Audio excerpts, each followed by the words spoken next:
Rise and shine mga kasambahay, ako si Maria Teresa Amor na isa sa benepisyaryo ng Pantawid ng Pamilyang Pilipino Program under ng DSWD. Mga kasambahay, ngayong araw na to, ang aking ituturo ay ang ID holder na gawa sa beads. At sa paggawa po ng ID holder, ay kakailanganin natin ng mga materialis na to tulad ng nylon na size 15, mini plies sa panghila ng nylon, nipper sa pagkat ng nylon, at ang beads na pinaka-importante sa lahat para makabuo tayo ng ganitong project. Sa paggawa ng ID holder ay kakailanganin natin ng nylon na size 15. Magkakat po tayo ng mga 2 meters or more. And then, maglalagay na tayo ng gusto nyong kulay na beads para makabuo tayo ng ganito. So sa umpisa, gagawa tayo ng na kung tawagan ay cluster of 4. And then, close. Ito yung pinaka-base natin na para dito sa ilalim.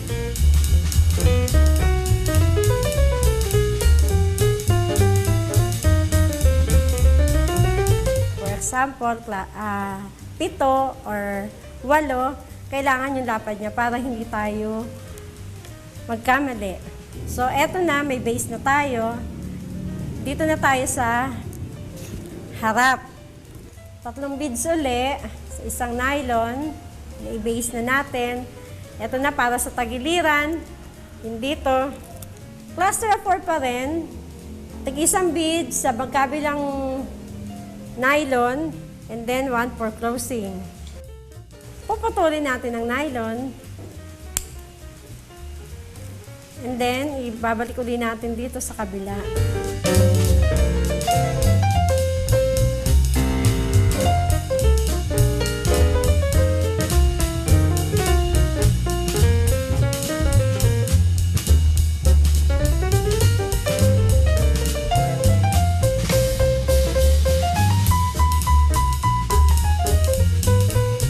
Ito na po yan mga kasambahay.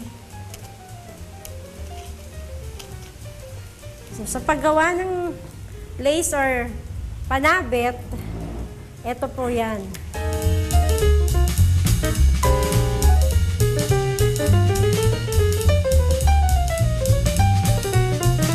Paghihiwalayin po natin uli. Dahil papasukan po natin ng tag-isa uling beads, kaliwa, isang bead sa kanan, and then, lalagay po natin uli dito sa pinakagitnang beads ng holder na ID para maging lace.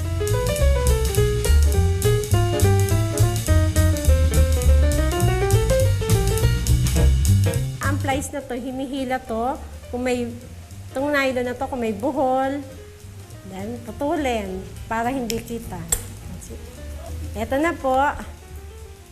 May ID holder na tayo. Mga kasambahay, sa paggawa po ng ID holder na to, na nagkakahalaga ng 30 pesos at naibenta natin ng 60, kumita na tayo, nalibang pa tayo sa maiksing oras sa loob ng ating tahanan. Rise and shine!